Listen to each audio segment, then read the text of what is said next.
I thought he only loved me once I stayed. My hands are folded and me well behaved, but even if my God is a God of order, he isn't afraid of the mess. His arms seemed so much shorter, but I wasn't fully dressed. I was lacking because I pretended. When people pointed, I was hugely defensive. He never pointed. He never controlled. A love freely given is covered in gold. He loved me enough to let me walk away.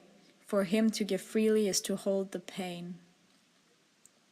And I walked in darkness to discover the light, so that I would start walking in faith, not in sight. I didn't feel safe, but it was the safest place to be, because in his arms you don't need to see, you don't need to know, you just need to know him.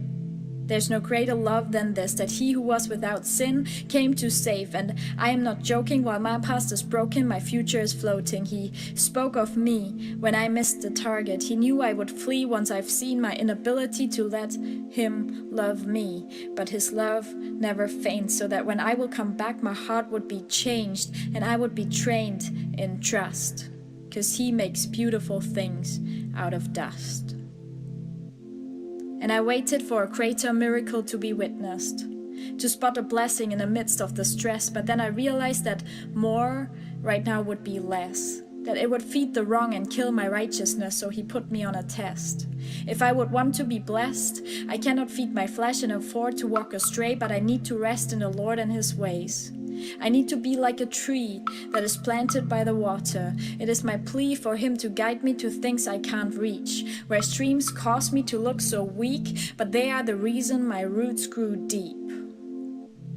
So as hopeless as it sometimes seems, there is a greater joy of the redeemed. There is a testimony of the risen, a creation from nothing, an open prison, a flower blooming in the wild. We haven't caused it, unto us a child was born. There is nothing good deep down in my flesh that could change a nation and fan into flame. There's nothing found in this broken mess than the sensation of his beautiful name. In him the blind can see, the lame can walk. Why would I be here if not for a greater cause? The dead can bury the dead, but I have found a life that looking back is unworthy of his might. Why should I stay in misery when he is my light, when he has come to strengthen my feeble hands and steady my knees that give way? I have found his love, a love that is greater than all, and I want to stay because he loved me enough to let me walk away.